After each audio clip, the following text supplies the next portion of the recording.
one of the problems with our industry is that suddenly you have people that are taking the MLB feed from baseball, and they're rebroadcasting it using our CDN, our free service. They're doing it for three reasons: either just online, online kudos, to be cool, but more importantly, some people are actually doing fake paywalls and monetizing it and making a lot of money. And like YouTube, we rely on, we have the chance to be protected by the Digital Millennium Copyright Act Safe Harbor provision. But we as a company... Which, so people know, it basically says that as long as you immediately respond to a copyright takedown notice... Correct, there's 24 hours, and we are... The producer is basically liable, and the rights holder is to find the content and letting us know. But the issue with that is that we're trying to build a profitable, legitimate business. So even though we are technically protected, we don't want to put ads on illegal content. We don't want to have huge growth in traffic from illegal content. So we were the only platform that took the real moral high ground.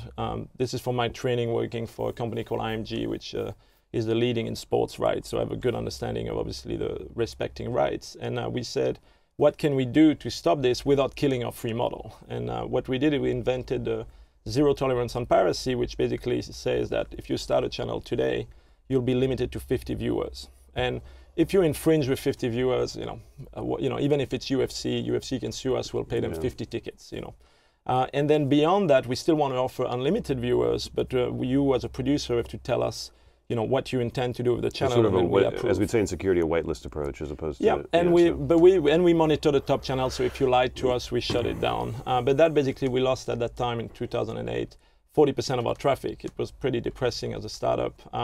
But more importantly, we've been able to build a brand that we have. So companies such as Disney and ESPN cannot do business with other companies that are not following the same copyright policy, because ultimately when they give us, for example, the X Games, we broadcast the X Games for ESPN.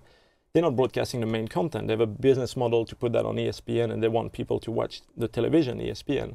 But they use network like us, like a bridge between Twitter and the television, where they put behind-the-scene content and interviews and practice, and people on Twitter hear that the X Games are going on. They watch it on live stream, and then they promote, hey, if you want to watch the full thing, go on the television. It's interesting, the copyright issue.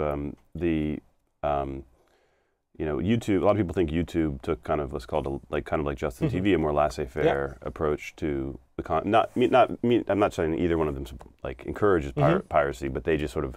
Well, they just sort of took a more. And I know people that were investors in companies like Rever and other companies that were much more aggressively, I think, fighting the copyrighted, illegally copyrighted material on their platform, and they lost, right? I mean, YouTube won. So, well, what's really interesting, we think a lot about that, is that the problem is with the law. But if you think about it, when they designed the Digital Millennium Copyright Act, one of the big stands that YouTube takes is they say, hey, we have so many uploads a day. We actually ingest as much new content every hour than they do, a little bit more.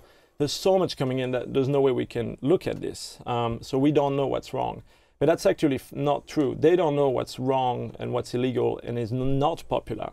But if they were basically looking at every video clip that is right now more than 50 viewers, it's a list of maybe 5,000 or 10,000 clips, and they have the technology to do that. So they could have applied the same thing. If you put your kids, soccer game or your little baby in the bathtub, you don't need more than 50 concurrent viewers. You can generate thousands of views in a day. So they could have taken that similar high ground, and they wouldn't be where they are now if they did. But right now, obviously, they've managed to a lot of clever technologies and process to really clean it up. But yeah, we think we're taking a much higher ground on it than they did, to avoid some of the issue they had, and also not to put adverts on illegal content. It's not in a good business practice.